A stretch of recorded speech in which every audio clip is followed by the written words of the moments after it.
Você está no Pode Observar, o podcast do Observatório de Políticas Públicas do Tribunal de Contas do município de São Paulo. Por aqui, você fica conhecendo melhor a nossa cidade e sabendo dos assuntos que mexem com o seu dia a dia. Olá, estamos começando a primeira edição de 2025 do Pode Observar, o videocast do Observatório de Políticas Públicas do Tribunal de Contas do município de São Paulo. E antes de mais nada, queremos desejar a todas e todos um excelente ano. Bom 2025 para todos e todas e que continuem nos acompanhando durante este ano, aqui no Pode Observar, porque nós continuaremos mensalmente trazendo temas e pessoas de grande interesse para todos aqueles que querem conhecer melhor e refletir sobre políticas públicas, gestão pública e assuntos que afetam o nosso dia a dia. Prova disso é o tema que trataremos neste episódio do Pode Observar. Você já parou para pensar na importância que o lazer tem na sua vida? E se questionou se o poder público tem ou não se preocupado com essa questão? Pois é, então fiquem ligados porque esse é um assunto que tem várias facetas, que vocês talvez desconheçam. Isso, quem vai esclarecer essas e outras questões ligadas aqui ao sentido do lazer, à gestão pública dos espaços de lazer, é a professora doutora Rita de Cássia Giraldi, professora livre-docente da Escola de Artes, Ciências e Humanidades da Universidade de São Paulo, a EASH-USP. Ela também é professora de pós-graduação interunidades da Universidade de São Paulo, no programa Estética e História da Arte.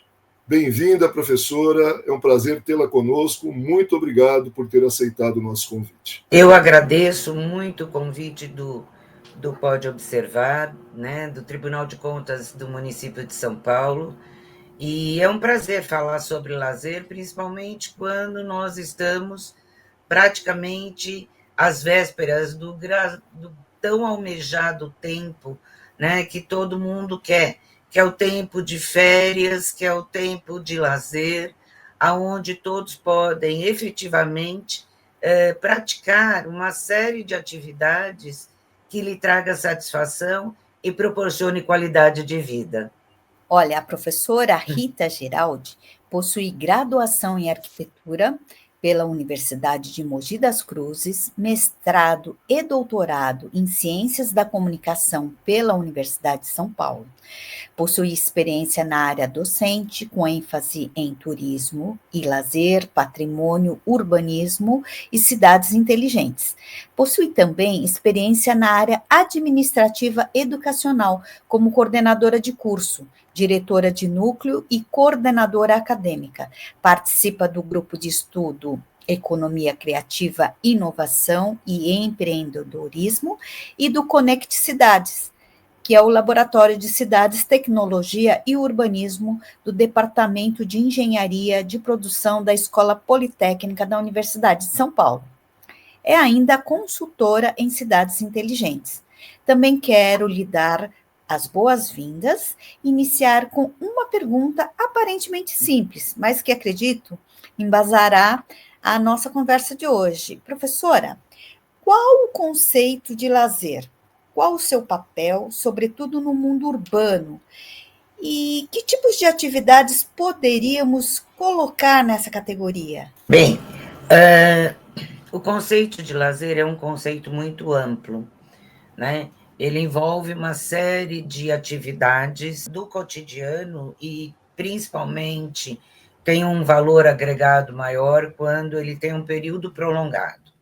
Então, conceitualmente, o lazer se insere, se entende como sendo atividades as quais o indivíduo opta por fazer, né, num tempo específico. Esse conceito, vai surgir, o termo lazer é antigo, mas ele vai surgir enquanto conceito a partir do momento que se tem a Revolução Industrial, que se tem, principalmente quando se tem um tempo regulamentado de trabalho e um tempo livre do trabalho. onde se pode praticar as atividades de acordo com o livre-arbítrio de cada um.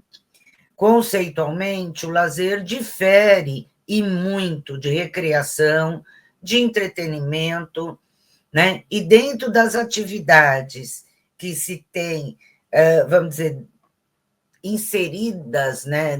As práticas que se têm inseridas dentro do conceito de lazer, nós temos as práticas esportivas, as práticas sociais, manuais, culturais e outras que o indivíduo opta por realizar naquele momento que ele tem livre das obrigações, né? No entanto, no mundo atual, nós começamos já a falar de um e-lazer, que é um lazer dentro da esfera da tecnologia, tá? Que acredito que mais à frente a gente possa esclarecer um pouco melhor. Com relação à prática dessas atividades no urbano, nós temos que levar em consideração que, hoje, a população mundial praticamente é urbana, já ultrapassou aquela velha diferença entre população rural e população urbana. E a cidade, cada vez mais, ela tem que estar pensando nessa parcela de tempo para que ela possa oferecer atividades. A gente fala assim, a cidade tem que estar pensando, mas, no entanto, não é a cidade não pensa, a cidade é um espaço organizado, né? Quem tem que estar pensando em oferta de espaços para as diferentes práticas de lazer é o poder público, seja através da iniciativa, da parceria com a iniciativa privada, ou através da sua própria responsabilidade. No entanto, nós temos que pensar que século XXI, quer dizer, 2 décadas do século XXI, a população ela está empobrecendo, né? Principalmente no Brasil. E então não se pode pensar só em oferta de espaços de lazer, de equipamentos de lazer, através da iniciativa privada, que tem, obviamente, como foco final o lucro, porque vai acabar deixando uma parcela enorme sem a possibilidade de prática dessa atividade tão importante. Então, se nós formos parar para pensar na relação lazer e urbano, o que acaba acontecendo? A cidade ela é um universo de possibilidades, né? Se pensa muito, quando se fala em lazer, em equipamentos específicos. Porque tem que ter a praça com aquele equipamento para fazer atividade física, ok, mas atividade física é uma das modalidades de lazer, não é a única. A praça dos antigamente, quando, vamos dizer assim, não existia vamos dizer assim, essa forte campanha voltada para a prática de culto ao corpo, né, da educação física, da prática de esportes, a praça era um lugar de sociabilidade, era um lugar onde as pessoas se apropriavam desse espaço, fossem idosos, adultos ou crianças, principalmente, para diferentes práticas, inclusive de uma forma muito lúdica, tá? Na realidade, é óbvio que as culturas evoluem, que você percebe que, sim, a prática de atividades físicas traz um benefício muito grande para a saúde, mas não é lazer. Não pode falar que aquele que vai para a academia está fazendo lazer. Ele não está fazendo lazer, ele está fazendo esporte. e esporte tem regra, e o lazer não tem regra. Dentro disso, a senhora falou aí da questão da responsabilidade do poder público, falou da questão da iniciativa privada também nessa área do lazer, mas a senhora coordenou uma pesquisa em 2015 que apontou alguns problemas que estavam ligados aí à precária infraestrutura nas ofertas de lazer na cidade de São Paulo, destacando sobretudo essa carência nos bairros periféricos, né? Mesmo que essa pesquisa tenha sido feita já faz 8 anos que ela foi feita, eu queria que a senhora falasse para a gente quais foram os principais problemas detectados e, sobretudo, se de lá para cá a senhora notou que o poder público enfrentou os problemas que foram apontados na época desse levantamento. Olha, na realidade, né, essa foi uma pesquisa que nós fizemos, que foi coordenada por mim, foi feita junto com os alunos, num programa da USP que é chamado de Ensinar com Pesquisa.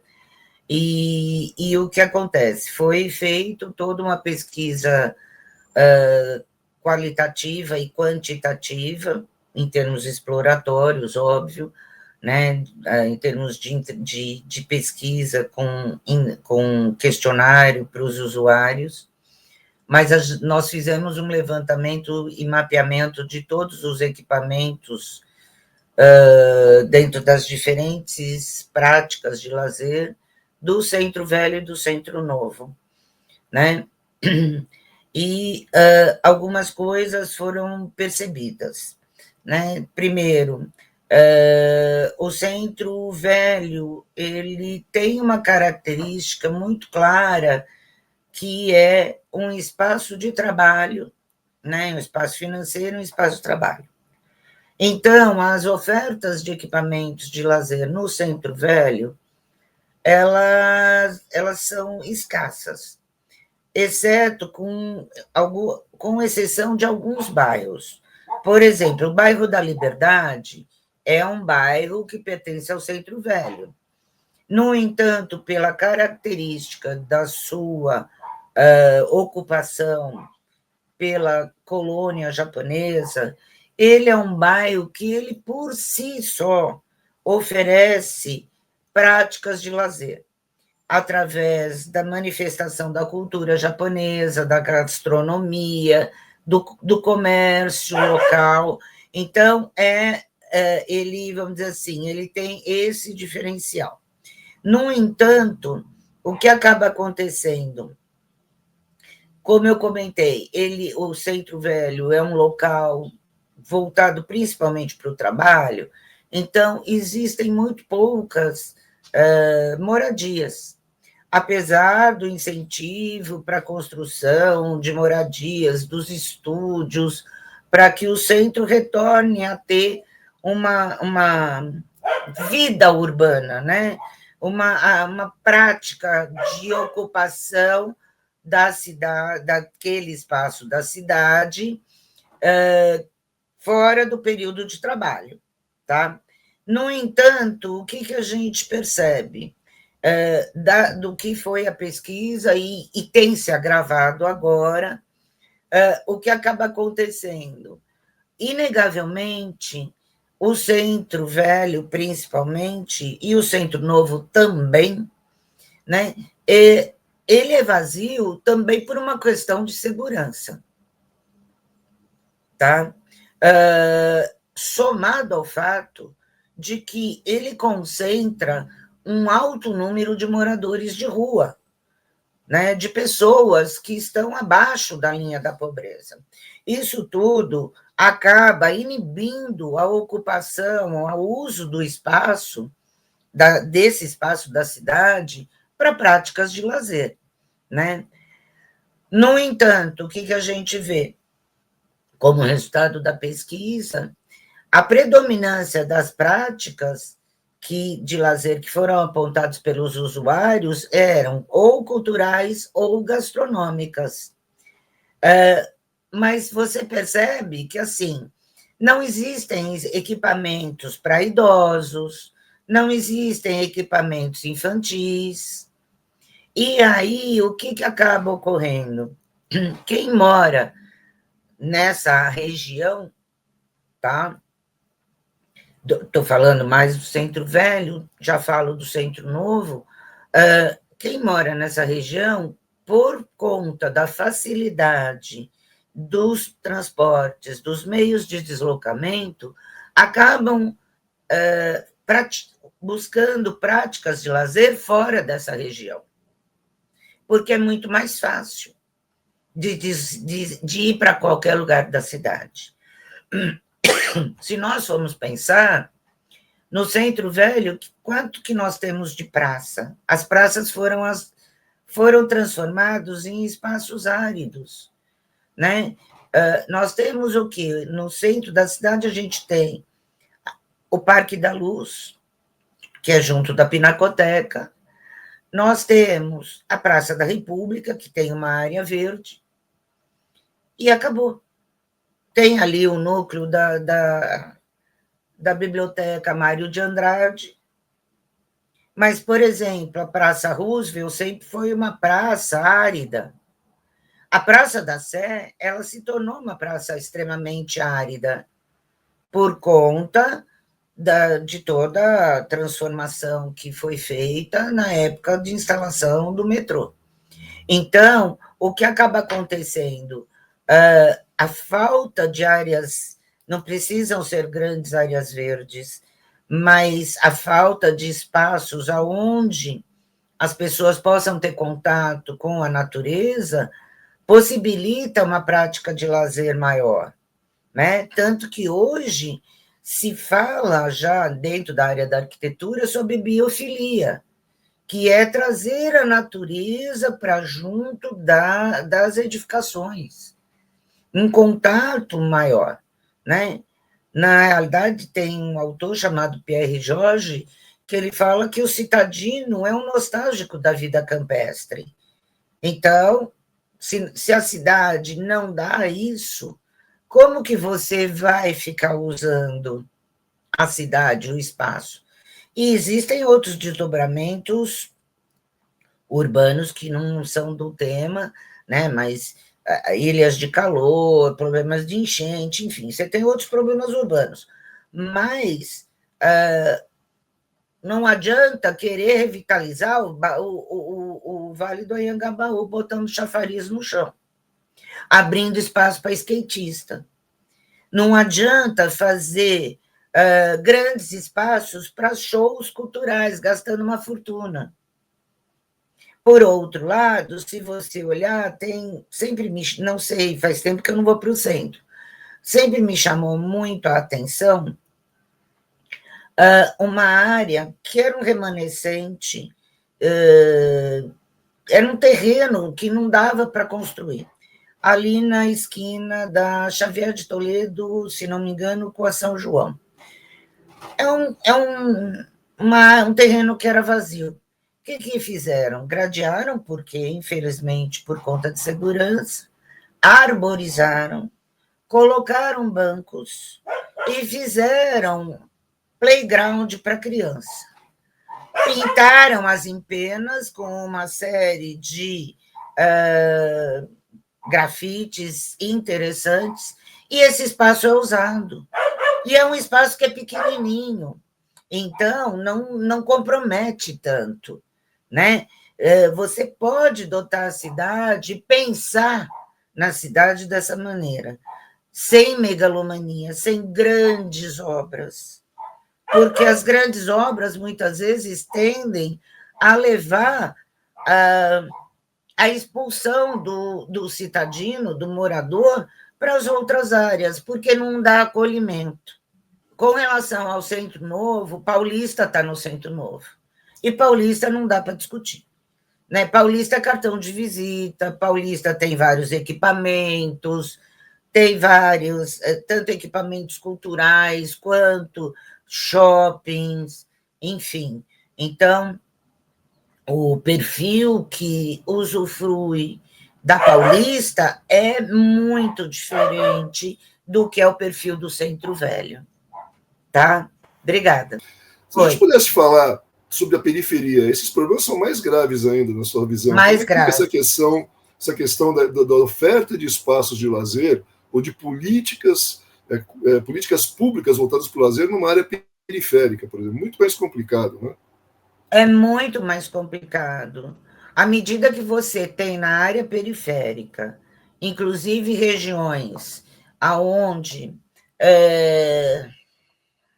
você não tem rua asfaltada, você tem córrego passando, né, que recolhe esgoto. O que acaba acontecendo? Você não tem equipamentos, né? Apesar de que na periferia, e eu vou falar um pouquinho da área que eu conheço um pouquinho mais, que era lá para o lado da USP Leste, que é a EASH-USP, né, que é a Escola de Artes, Ciências e Humanidades, que fica na Zona Leste. A gente tem o Parque do Carmo, a gente tem a várzea do Tietê ali, né, a grande área da várzea do Tietê, que são áreas que concentram uma população de baixa renda para práticas de lazer, muito. Tanto que tem equipamentos diferenciados, né? Há muitos e muitos anos atrás, acho que foi no Parque do Carmo, se eu não me engano, foram feitos equipamentos interativos que eram objetos musicais enormes, para que as pessoas pudessem entrar, inclusive com emissão de sons, enfim. Então, se pensava um pouco mais nesse tipo de oferta, tá? No entanto, se você for para o bairro mais fechado, num bairro, enfim, com uma alta população, eles têm a prática de lazer da cultura deles. São Miguel tem prática de lazer muito clara de uma cultura nordestina, tá? Mas, assim, não há grandes equipamentos. Ou seja, falando de uma maneira um pouco mais transparente, pensar numa secretaria de esporte e lazer começa que só vai ter incentivo de esporte. Segundo, lazer é mais do que esporte, né? E lazer não é show, não só show. Lazer é muito mais que isso. Então, precisa repensar e reentender o que é lazer. Essa questão, né, do território, né, onde vive a pessoa e o lazer específico, não digo específico, né, mas cada região tem as suas características, né, a população é diferente, como você bem colocou, e eu achei bacana quando você falou que às vezes uma solução, né, você até deu o exemplo, é uma intervenção pequena, mas ela pode atender tanto aquela população que mora ali, né, e nem é tão cara assim, né, então, do poder público estar atento às demandas, né. Eu queria mudar um pouquinho agora, da gente falar um pouquinho agora, essa pergunta, sobre um pouco sociedade e políticas públicas, né. Aí eu pergunto, que funções o lazer deve cumprir na sociedade para o desenvolvimento pessoal, né? A gente vê que, historicamente, esse papel vem se alterando e ele depende também do tipo de sociedade em que a política pública ela pode estar voltada, né, para o lazer ou não.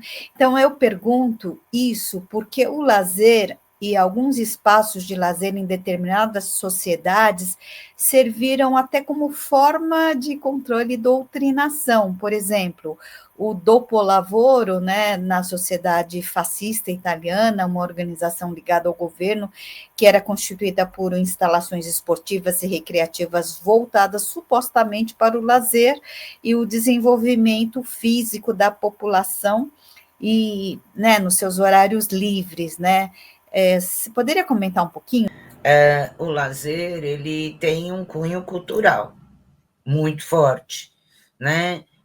Em termos daquele momento sociopolítico, econômico, cultural. Não dá para falar que o lazer do paulistano é igual ao lazer do carioca, é igual ao lazer do do nordestino, entendeu? O Brasil é enorme. Então, dependendo do que você tem em termos de espaço, de cultura, de ritmo de vida e de oferta de equipamentos, você tem um tipo de prática de lazer, né? Logo no começo, eu coloquei, né, eu expliquei que o lazer ele vem dentro, vamos dizer assim, da alteração da esfera do trabalho, né, onde se cumpre jornada, e era uma preocupação muito grande, porque eram jornadas extensivas e intensivas, e o lazer vinha como uma compensação de recuperação física, mental, psicológica.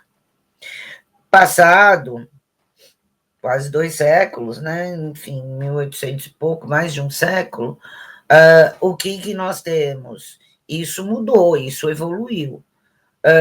Tanto que a gente falava de lazer ligado ao tempo livre, que seria o tempo após o trabalho, e hoje a gente já fala de um tempo pontilhado, que é um fragmento de tempo ao longo do dia, tá? Aonde você opta por fazer algo que lhe dê prazer e satisfação. Realmente, algumas culturas, algumas ideologias políticas se apropriaram desse tipo de, vamos dizer assim, depois do trabalho, que seria o tal do tempo livre, que é o dopo lavoro, né? Mas não foi só na Itália, foi na França, foi em Portugal, para, inclusive, fazer doutrinação. E aí tem que entender que não era lazer, era recreação. Tá? Recreação, a origem da palavra vem de recriar, criar de novo. Então, é uma recuperação. E, obviamente, com isso, vem também aquela velha frase, né? Corpo são, mente sã. Ok? Que isso tudo não é lazer. O lazer, ele é a sua opção. Eu quero ler um livro? Quero. Ah, mas eu não sei se eu quero tanta tranquilidade, acho que eu vou jogar videogame. Ah, eu não sei, eu não estou querendo mais ficar em casa para fazer isso. Eu vou sair e vou passear. Eu optei. É uma gama de atividades da qual você escolhe, você opta de acordo com o que a gente chama de apetência, que vem de apetite mesmo, que vem daquilo que você quer, que você escolhe. Você tem o livre-arbítrio para escolher, tá? Então, a gente tem que pensar que, assim, primeiro, recreação é diferente de lazer, tá? O recriar é diferente de livre-arbítrio. A doutrinação é diferente de uma opção, tá? Então, se nós formos ver, vamos dizer assim, qual o papel, né, que se tem, nós podemos resgatar algumas utopias, tá? Aonde o homem sempre procurou um bem viver. A utopia mais antiga que tem com relação a lazer é a própria utopia de Thomas More, aonde na ilha Utopia se vivia o dia dividido em 8 horas. 8 horas de trabalho, 8 horas de descanso, 8 horas de lazer. Então, ter essa opção, buscar o seu lazer, ele leva a um desenvolvimento individual, ele leva ao seu desenvolvimento pessoal. Você tem, vamos dizer assim, você satisfaz várias coisas que você busca naquela prática, né?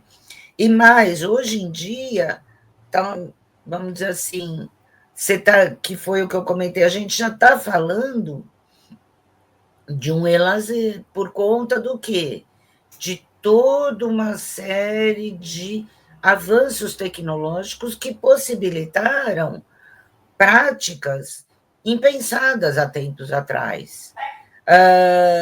Nós temos que pensar que, assim, inegavelmente, o lazer, a minha opção de lazer, ela tem influências culturais. Se eu tenho um grande repertório, eu consigo escolher práticas diferenciadas. Se o meu repertório é mais restrito, também limita.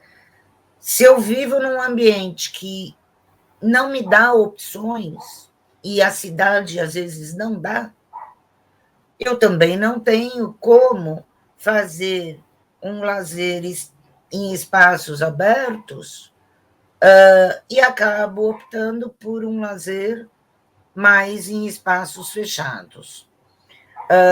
A gente tem uma mudança muito grande pós-pandemia, tá? Porque, na realidade, as pessoas ficaram confinadas na pandemia e começaram a buscar práticas diferenciadas, mas em ambientes internos. Então, por exemplo, a gente lembra que na pandemia acabou de, vamos dizer assim, lançou-se máquina de fazer pão, né? As pessoas começaram a fazer coisas de culinária, coisas de artesanato, mas a mídia veio muito forte por conta da comunicação, e a mídia influencia, sim, também, né? Então, hoje, é óbvio, é muito mais fácil um lazer virtual, ou o que chama de e-lazer, porque o celular está na mão. Então, eu consigo jogo, né? E agora você tem o tal das bets aí, porque o celular está na mão. Existe o que é gratuito e existe o que é pago, né? Mas, sem sombra de dúvidas, o que acaba acontecendo? O lazer, ele te possibilita desenvolvimento pessoal.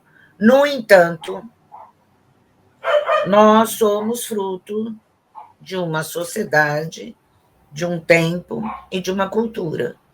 Então, as nossas práticas, as nossas opções de práticas de lazer vão estar muito relacionadas com esse momento sociocultural. E, obviamente, as opções vão estar ligadas também a uma questão financeira, né? Eu posso querer, que a gente brinca, eu posso querer ir viajar para a Europa, mas eu não consigo nem chique-chique porque eu não tenho dinheiro. Mas, hoje, até isso consegue-se ter através do quê? Dos tours virtuais que você consegue estar conhecendo, né? Através dessa tecnologia. Óbvio, não se compara ao real, mas é a opção para quem, infelizmente, não tem recurso. A senhora acha que o e-lazer, ele cumpre a mesma função do lazer, esse lazer, vamos dizer, mais tradicional, ele é como função e como resultado para o ser humano, ele tem o mesmo efeito? Não é que ele tem o mesmo efeito. Ele é mais uma opção, né? O que acaba acontecendo? Eu posso ir assistir uma apresentação de espetáculo no teatro, ou posso assistir através de uma tecnologia. Não é a mesma sensação. No entanto, eu vou te dar um exemplo muito claro. E eu tenho uma orientanda de pós-graduação que está discutindo um pouco essas coisas. Óbvio que ir visitar a Capela Sistina, no Vaticano, é uma experiência. E aí é um lazer cultural, mas é turismo cultural, tá? Porque tem deslocamento, enfim. Tem uma vertente aí do turismo que diferencia do que é o lazer. O lazer turístico, ele está dentro dessa grande gama de lazer. Mas se eu não tenho dinheiro e não consigo ir para visitar a Capela Sistina, eu consigo vivenciar um pouco dessa experiência através da exposição imersiva, que é a tecnologia que me possibilitou. Não sei se eu respondi o que você perguntou. Perfeito, não vai substituir, mas possibilita, entendeu? Sim. E na realidade... Oi? Ela amplia essas opções de lazer e... Ele amplia. Então, e na realidade, o que acontece? A gente tem condições, por exemplo, existem programas, né, portais, que você visita Pompeia, você visita Roma, você visita diferentes lugares do mundo, tá? Sem sair. Óbvio, não é igual. Não tem o cheiro, não tem o clima, não tem várias coisas. Mas já de muito, e eu falo isso já da década de 90, existia já o desenvolvimento de tecnologia para dar sensações. Então, acoplado ao seu computador, consegue emanar cheiros, tá? O óculos de realidade virtual faz com que você efetivamente esteja dentro, né? Dentro daquele espaço. É como se você fosse um personagem dentro daquele mundo virtual. Por isso que eu comentei um pouco da utopia, né? E cada vez mais a gente vai avançar nesse tipo de coisa. Então, o que acaba acontecendo é que é possível, né, assim, a tecnologia ampliar cada vez mais o leque, né? Agora, tem um contraposto a isso. Precisa se tomar muito cuidado, porque pós-pandemia a sociedade ficou muito sozinha, né? O número de pessoas solitárias é muito alto. Para você, não vou conseguir te dar números, mas para você ter uma ideia, no Japão tem lugares que se paga para dormir de conchinha, para poder ganhar abraço. Tem restaurante que só abre a porta do restaurante se você sorrir.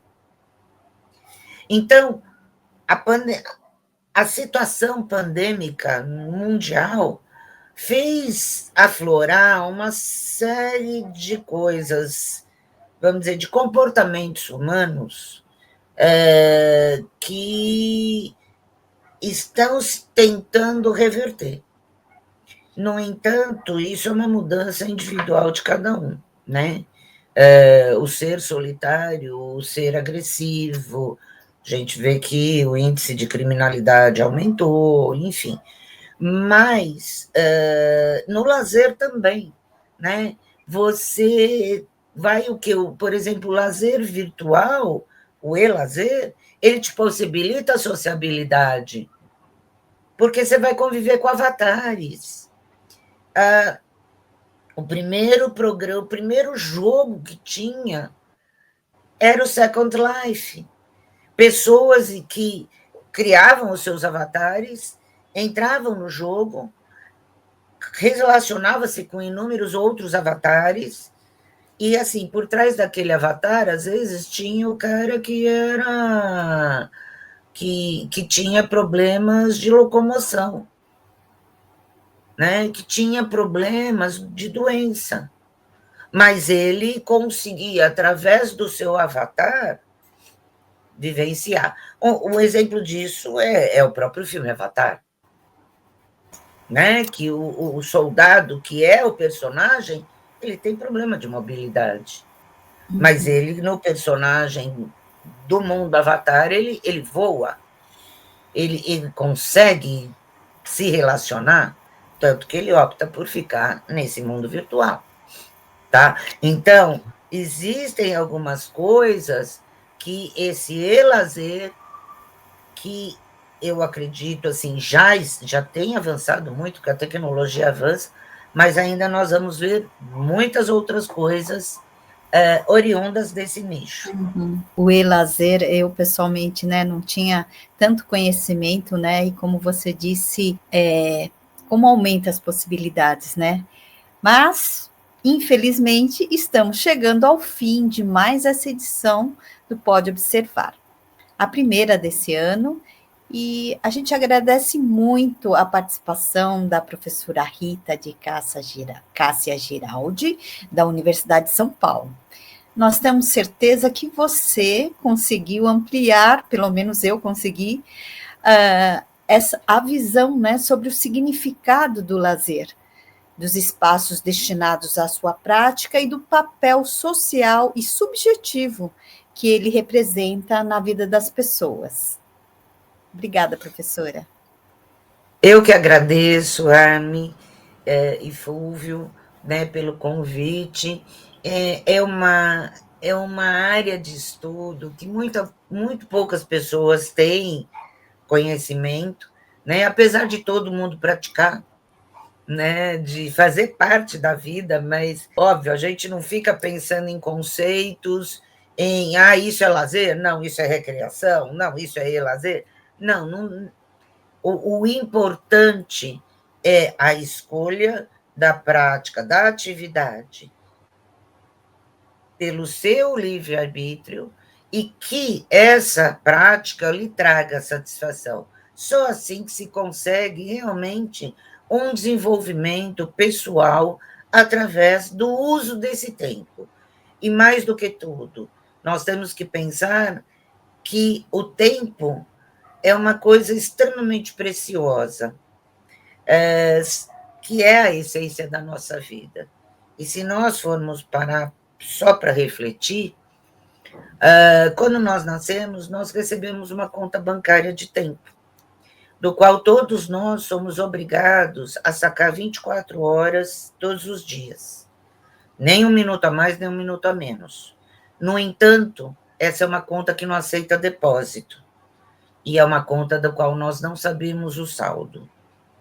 Então, temos que usar muito bem o tempo que nós temos, principalmente para coisas que nos tragam satisfação. Obrigada pelo convite e por poder compartilhar com vocês todos esses conhecimentos adquiridos ao longo desse tempo. Eu também quero agradecer muito à professora Rita Giraldi por sua participação. Agradecer também ao nosso operador técnico, Fernando Ferri, e a todos e todas que nos acompanharam em mais essa edição do Pode Observar. Lembrando que, se vocês quiserem rever esta entrevista ou assistir a outras entrevistas que já fizemos, é muito simples. Basta entrar no canal do Spotify do Pode Observar, ou então ir no portal do Observatório de Políticas Públicas do Tribunal de Contas do município de São Paulo. Vai aparecer o endereço aí na tela, mas eu vou falar para vocês. É observatório.tcm.sp.gov.br. Convidando vocês a estarem novamente conosco no próximo programa. Abraços e até breve.